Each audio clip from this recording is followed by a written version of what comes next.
Hey legends, how are you? Welcome back to JDB Selects. Sorry for the delay again this week. It is a public holiday here in Aotearoa, so let's not waste any more time and get stuck into the video.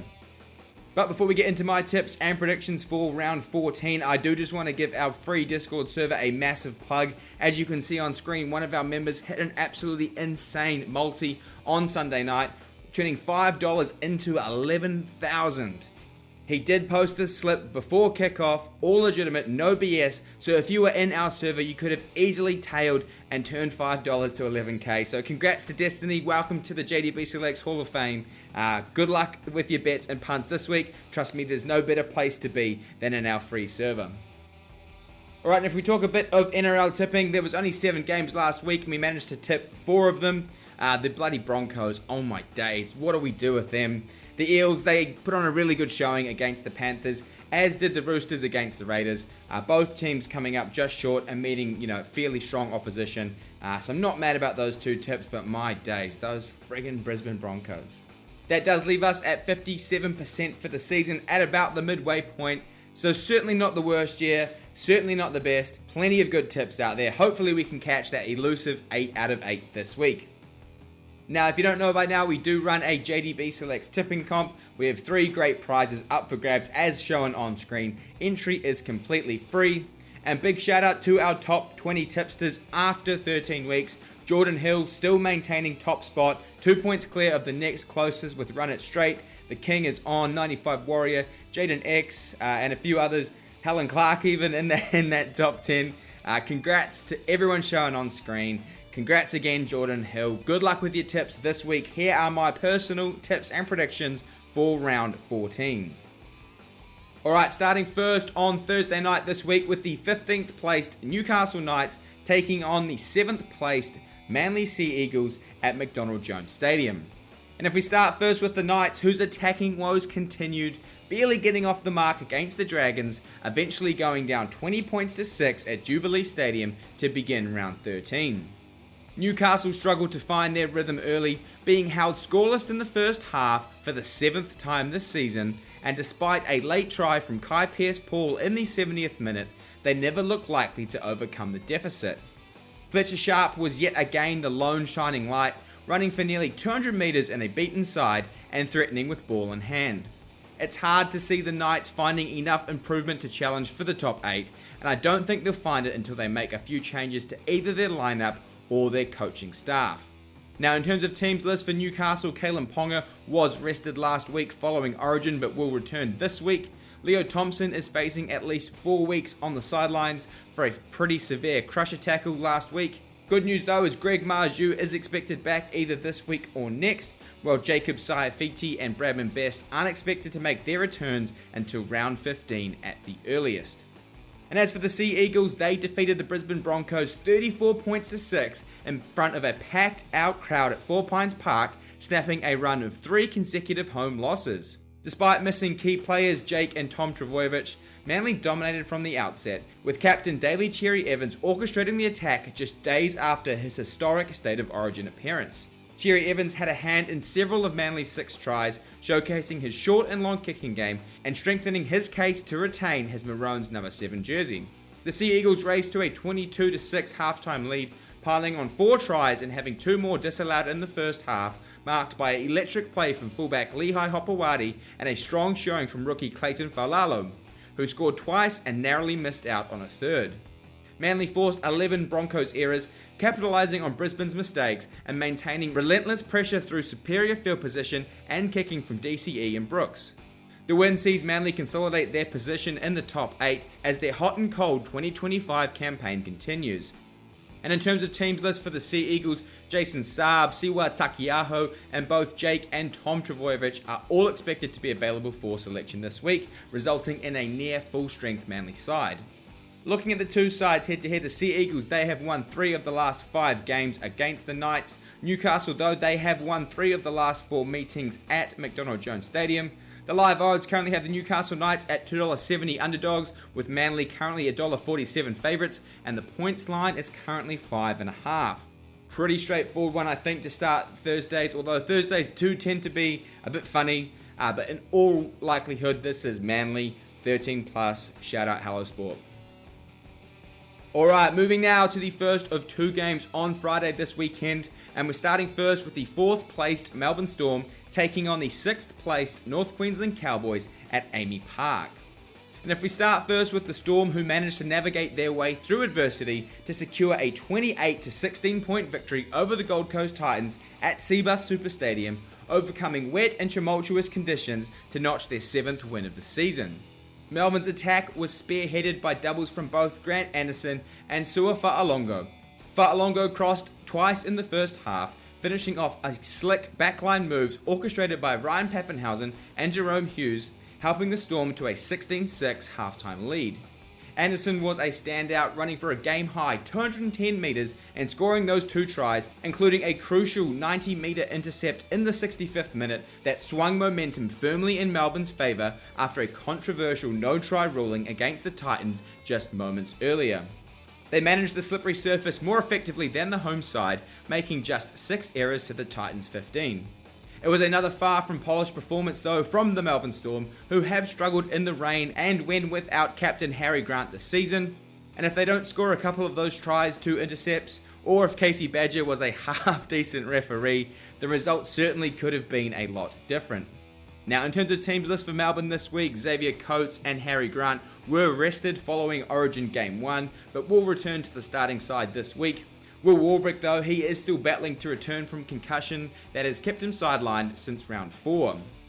And as for the Cowboys, they held on for a dramatic 32-28 point victory over the West Tigers at Queensland Country Bank Stadium in a match that saw one of the most remarkable comebacks in recent NRL history fall just short. The Cowboys, determined to make a statement at home after a mixed run of form, surged to a commanding 32-6 lead after, early in the second half, capitalising ruthlessly on the West Tigers' ill discipline. The Tigers were reduced to 12 men twice in the first half, and North Queensland took full advantage, scoring 3 of their tries while the visitors were down a man, seemingly cruising to victory. However, the Tigers, they mounted a furious fight back in that final quarter, with the Cowboys showing immense signs of fatigue, with the visitors crossing 4 times in just 14 minutes, slashing the deficit to just 4 points with 5 minutes to play. Despite the late surge, the Cowboys' defence held firm in the dying moments, denying the Tigers what would have been an equal greatest comeback in Australian Rugby League history. It was North Queensland's first win since round 8, and it keeps the side inside the top 8, but with plenty of work to do defensively. And in terms of teams list for the Cows, Murray Taulagi is listed to return this week, while Jason Taumalolo is still currently unknown.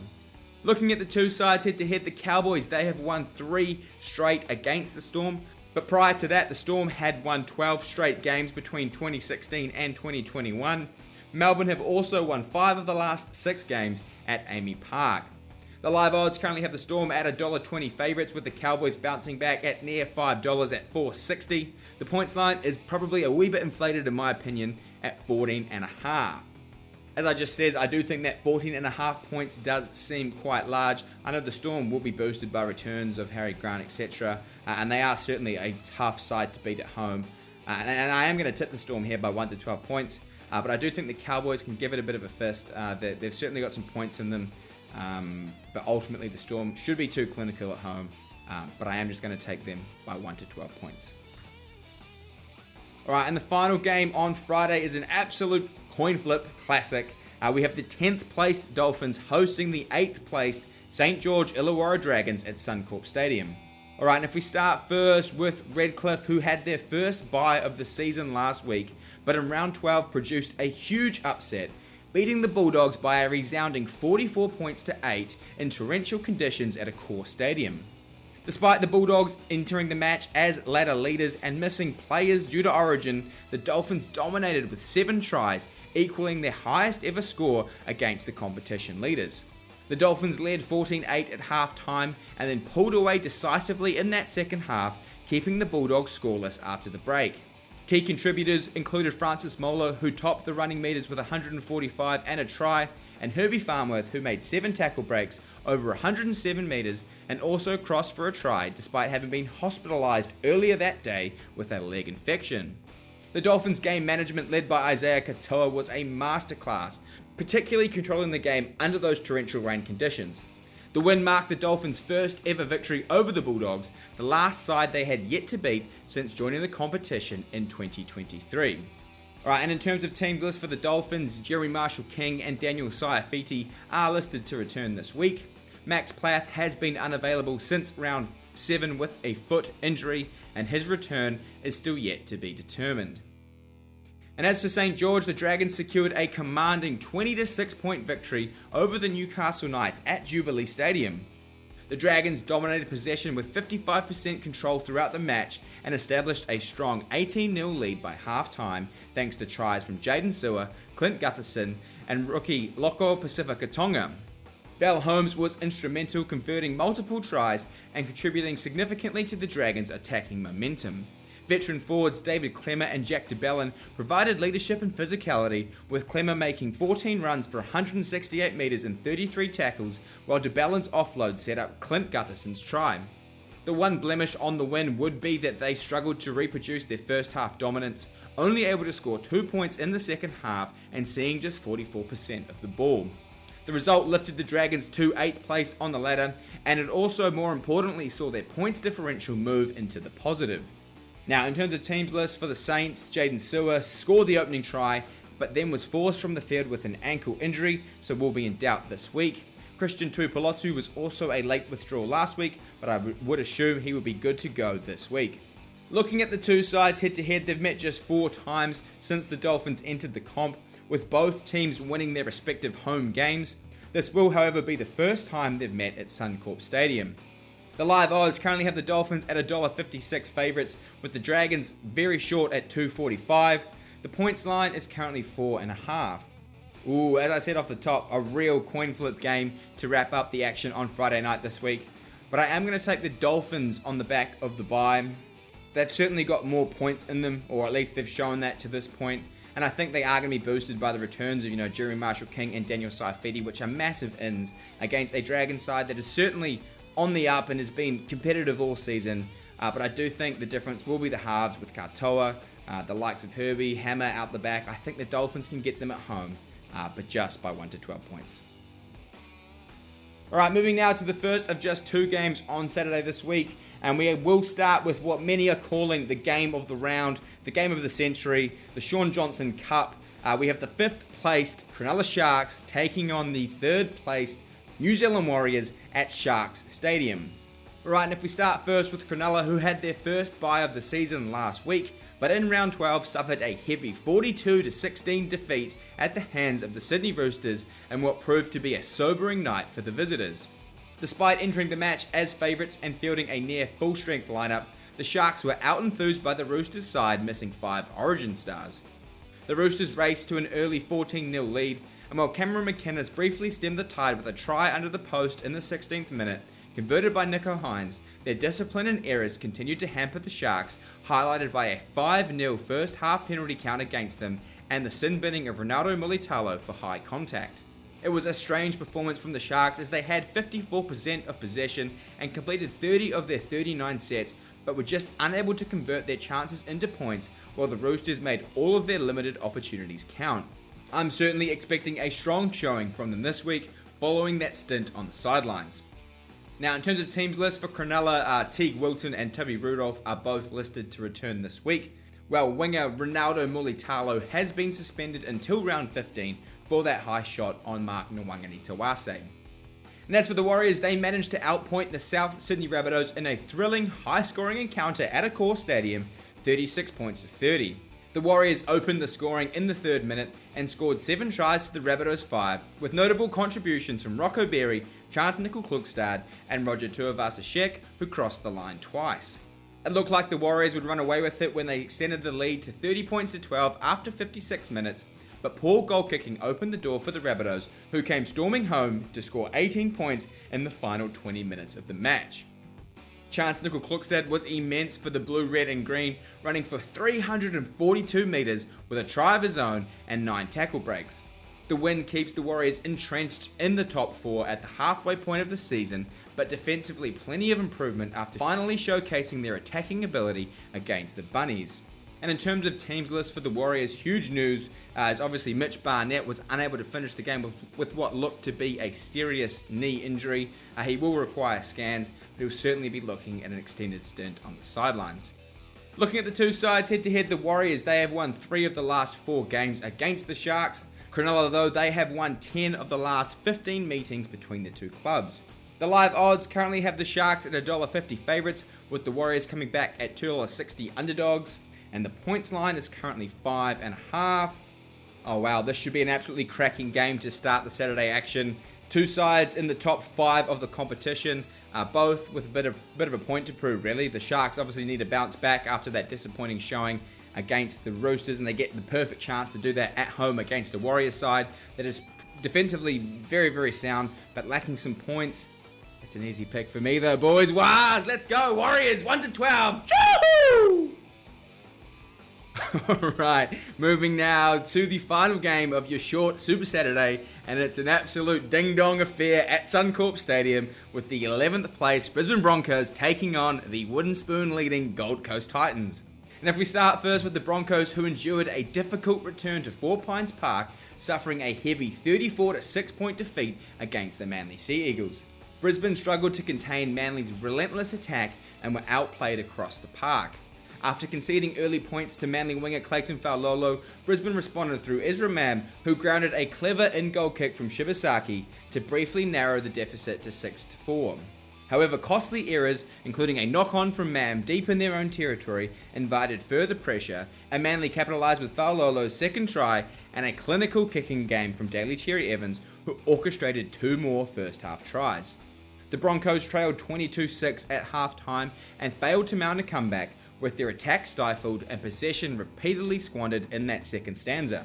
Shout out though to Payne Haas, who fresh off the back of a man of the match performance in Origin Game 1 was the only player giving everything for the Broncos, and whispers are starting to circulate that he's considering other options, and in my opinion the Perth Bears may land a huge fish off the back of Madge's efforts this season. Brisbane, they've now lost 6 of their last 7 games, and they look flat, disinterested and unenthused. Man, can they stem the flow? Good news for the Broncos, well, some might take it as good news, is Reece Walsh is listed to return this week, which in my opinion, I think will make a positive difference now that Ezra is back in the team. Those two with their speed on the edges is what makes them as dangerous as they are. It's pretty clear that they aren't as effective on their own, so I do think the return of Reece does play that foil to Ezra's game, who has looked pretty good in the limited game time this season. So I am excited to see that combination back in action. Ben Hunt, though, isn't due back for another week or two as he looks to overcome that hamstring injury. And as for the Titans, they fell 28 points to 16 to the Melbourne Storm in a spirited round 13 clash at Cbus Super Stadium, with the visitors' class ultimately proving decisive in wet and challenging conditions. The Titans, led by inspirational Tino Fa'asuamaleaui, who backed up bravely from State of Origin duty with 136 run meters and 28 tackles, started strongly, with Jaden Campbell starring at fullback, notching 2 try assists, 3 tackle breaks, and 162 run meters.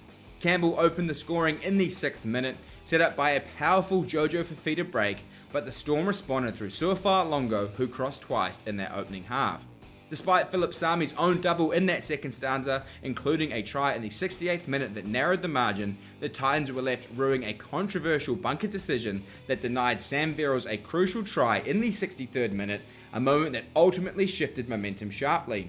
It was yet another mixed bag showing from the Titans, who, if they can clean up their handling and errors, have proven time and time again they have plenty of points in them, even against strong defensive sides. Now, in terms of teams list for the Titans this week, AJ Brimson was ruled out late due to concussion, so will be monitored this week. Jalen DeGroot and David Fafita are also both potential ins for the Titans. Looking at the two sides head-to-head, the Titans, they have won 3 straight against the Broncos. The Titans also have won 5 of the last 7 meetings at Suncorp Stadium. The live odds disagree though. They currently have the Broncos at $1.33 favourites, with the Titans coming back at $3.30. The line is currently 9.5. Oh my days, who do you tip here? You've got the Broncos, who on paper should be thumping teams, but instead are being thumped. And on the reverse, you've got the latter losing 17th place Gold Coast Titans, who have been losing but should be beating teams. It's just, But I tipped them last week, and I'm bloody well going to do it again, and they're not going to let me down because it is now do or die for the Brisbane Broncos. So I'm taking them at home in their fancy black strip to beat the Gold Coast Titans in a very, very tight one, thanks to the brilliance of Reece Walsh and Ezra Mam by 1 to 12 points. Tip at your own risk here. Alright, moving now to the first of, again, just 2 games on Sunday this week, because we do have one more day of football, but we do start on Sunday with the 2nd placed Canberra Raiders taking on the 9th placed South Sydney Rabbitohs at GIO Stadium. And if we do start first with the Raiders, who secured a thrilling come from behind 26 to 24 point victory over the Sydney Roosters at Allianz Stadium, becoming the first team to win 10 games this season. The Roosters started strong, leading 18-8 after 53 minutes, but Ricky's Raiders elevated their performance in that final quarter, scoring 3 tries within 15 minutes to overturn the deficit. Key tries came from Hudson Young, Simi Sasangi and Ethan Strange, with Ethan Sanders impressing in his club debut by converting 3 of the Raiders' 5 tries. Kyle Weeks also played a pivotal role, notably setting up an 80-metre try for Ethan Strange in the 74th minute to put the Raiders ahead 26 points to 18. Canberra have proven time and time again this season that they're happy to get into the grind with other sides and back their ball control and fitness to come over the top late, which has resulted in some really impressive and exciting games. I've never really been a huge Raiders fan, but you've got to give them a lot of praise for what they've produced to this point. And in terms of teams list for the Green Machine, Jamal Fogarty was omitted late with a groin injury, but should be fit to play this week. Tom Starling is free to return this week, having served his suspension. And as for the Rabbitohs, they came up short in a thrilling and high-scoring contest against the Warriors at Accor Stadium, ultimately falling short 36 points to 30 in a nail-biting finish. The Warriors had built a strong lead of 30 points to 12 midway through that second half. However, the Rabbitohs were inspired by their star fullback Latrell Mitchell and prolific winger Alex Johnston, who helped stage a remarkable comeback. Johnston secured a hat-trick during the match, bringing his NRL career tally to 200, a significant milestone that only one other player has ever reached. Mitchell was instrumental in that comeback, scoring a try and converting several goals, narrowing the gap to just 6 points in the final minutes, but it was not to be. The game showcased the Rabbitohs' skill and resilience, but also highlighted a need for improvement defensively and how much they really do rely on the likes of Latrell Mitchell and Cody Walker. And in terms of teams list for the red and green, Bailey Bentley Harpe was unable to finish that game against the Warriors, succumbing to a groin injury. Good news though for the Rabbitohs, as both Cody Walker and Jack Whiten are due back on deck this week. Looking at the two sides head to head, the Raiders, they have won 5 of the last 6 games against the Rabbitohs. They've also met 7 times at GIO Stadium, with the Raiders winning 4 of those. The live odds currently have the Raiders at $1.38 favourites, with the Rabbitohs currently $3.10 underdogs. The points line is currently 8.5. I certainly find it hard to go past the Raiders in this one. I know the Rabbitohs will be boosted by the returns of Walker and Whiten, but the Raiders have just been such a dominant side this year. And on paper, their forward pack is certainly stronger than the Rabbitohs, who do lack a bit of punch outside of the likes of Koloamatangi. So I do think the Raiders are too strong at home. But I am just going to take them by 1 to 12 points and give the Rabbitohs the benefit of the doubt with the likes of Walker and Whiten back on deck. So Raiders for me, 1 to 12. Alright, and the final game on Sunday is the Jerome Luai redemption game, as his 13th placed West Tigers go up against his former club, the 14th placed Penrith Panthers, at CommBank Stadium. And if we do start first with the Tigers, who produced a spirited but ultimately unsuccessful comeback in their round 13 clash against the Cowboys, falling short 32 points to 28 in Townsville. Trailing 32-6 early in the second half, the Tigers looked out of contention after a series of costly sin bins, first Jerome Luai for repeated ruck infringements, and then Adam Dewey for impeding a chaser, which allowed the Cowboys to pile on points. Despite the daunting deficit, the Tigers mounted a remarkable surge in that final quarter. Stafford Toa sparked the revival with his second try, followed by a debut season 4-pointer from Heath Mason and a well-finished effort by Charlie Staines in the corner. Dream Buller then sliced through the Cowboys' defense with 5 minutes remaining, bringing the Tigers within 2 points, but they were unable to find the decisive try to complete what would have been one of the greatest comebacks in NRL history. The Tigers' loss leaves them still searching for that consistency, but their late rally in hostile territory showcased their attacking flair and fighting spirit that coach Benji Marshall will hope to harness in the second half of the season. And in terms of teams list for the Tigers, Fanua Pole and Jarrell Skelton are the only potential ins this week. And as for the Panthers, they secured a hard-fought 18-10 victory over the Parramatta Eels in their Round 13 clash at CommBank, demonstrating resilience and a tactical discipline in a tightly contested match. Parramatta started strongly with Sean Russell scoring the opening try that set the tone, but Penrith responded through Casey McLean's try in the 17th minute. The match was characterised by strong defensive and tactical kicking, with Nathan Cleary orchestrating Penrith's attack efficiently like it was 2019, 2020 and 2021 all over again. Tom Jenkins extended the Panthers' lead in the second half, and despite Parramatta's efforts to close the gap, Brian To'o's late try in the 74th minute effectively sealed the victory for Parramatta. Both teams displayed strong defensive resilience, but Penrith's ability to control possession and execute key plays under pressure proved decisive in what was a really high-quality contest. Just when you think the Panthers are done and dead in the water, they produce a strong performance just like that to remind you of the quality in their side.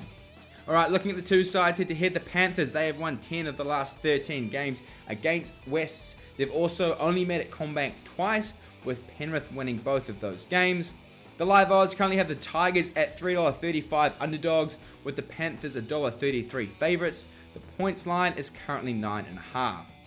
I've seen a lot of people in my Discord and online backing the Tigers this week, but unfortunately I'm not going to do that. I think obviously this is a massive game for Jerome Luai, but it is a far bigger game for far more players in that Panthers side who will have a point to prove against their former teammate. Cleary, Yo, Martin, Ivan, you name it. There'll be so many players in that Panthers side that will have bookmarked this day to go up against Jerome and to get some payback for who knows what he's done behind the scenes. So for me, I think it's a bigger game for the Panthers than it is for the Tigers, and they get the job done, but just by 1 to 12 points. Alright, the final game of round 14 is on Monday this weekend, and although it is first versus 16, I do think this is a really, really good competitive game, and it is the Canterbury Bankstown Bulldogs taking on the Parramatta Eels at a core stadium. Alright, and if we start first with the Dogs, who had their second bye of the season last week, but suffered a heavy 44-8 point defeat to the Dolphins in round 12 in a rain-soaked contest at a core stadium, marking only their second loss of the season. The Bulldogs, who are missing 10 regulars due to origin duties, injuries, and suspension, fielded a new-look side that struggled to match the Dolphins' intensity and execution in the wet conditions. The Bulldogs' lone highlight came in the 32nd minute when local junior Lipoi Hopoi scored his maiden NRL try, capitalising on a cross-field kick and a Dolphins error, with Burton's conversion levelling the scores at 8-8. The Bulldogs were held scoreless in that second half, unable to overcome the Dolphins' relentless pressure and clinical finishing, and although they were denied a crucial reply when Jake Turpin's effort was ruled out for a forward pass, they never looked likely to stem the flow. The defeat leaves the Bulldogs with a chance to regroup last week during the bye, and should result in a big showing this week. Now, in terms of teams list for Canterbury, all of their origin players will return this week, as will Daniel Saluka Fafita, who missed the game against Redcliffe with concussion. And the biggest story in rugby league this season, Lachie Galvin could also make his first appearance in his new colours this week after a bitter divorce from the West Tigers. I'm certainly really interested to see how he goes and how he affects the Bulldogs season, for better or for worse. And as for the Eels, they were narrowly defeated by the Penrith Panthers 18 points to 10 in a tense clash at CommBank Stadium. Parramatta started really well and showed strong defensive efforts, but struggled to convert opportunities into points against a disciplined Penrith side spearheaded by Nathan Cleary's masterful game management and kicking game. Their attack has continued to improve out of sight with the return of Mitchell Moses and the addition of Dylan Walker, but it wasn't enough to get past a Penrith side with a huge point to prove following a terrible start to the season. There's a lot to like about the Eels, with Jason Riles seemingly working wonders with a real mixture of young talents and a bunch of experienced players in the spine. And in terms of teams list for Para, Will Penasini should return this week from concussion, while Bailey Simonson isn't due back for at least another fortnight. Looking at the two sides head-to-head, the Eels, they have won 10 of the last 14 games against the Dogs. However, Canterbury have won the previous two meetings, including an 8-point win in round 3 this year. Parramatta have also won 7 of the last 10 games at a core stadium. The live odds, though, they currently have the Bulldogs at $1.40 favourites, with the Eels coming back at a very clean $3 flat. The points line is currently 8.5, which was their margin earlier this season. As I said off the top, for this one, I know they're at opposite ends of the ladder, but based on Parramatta's recent performances, I think this is a really, really strong, competitive, fun game. Maybe not with a lot of points, but certainly like the Panthers game, high quality, grinding, kicking game of Moses up against the kicking game of Burton. So much strike on the edges. Lomax, Crichton, banging game for a banging long weekend of football. But ultimately, I do think the Bulldogs come out on top by 1 to 12 points. They'll certainly want to bounce back after that disappointing loss against the Dolphins. And with Crichton back in that side, they are just hard to beat. They really are. They just get this aura, this feeling, this unity with Crichton in that side. So I do think he proves to be the difference once again. But the Eels, they give him a good nudge in my opinion. So, doggies, 1 to 12. Bang, bang, bang, bang, bang. Just like that, we're done for another week. That was a fun one. I had fun. I hope you did too. If you are still here, leave a like on the video. Drop your tips in the comments down below. Join our Discord server. And I'll see you next week.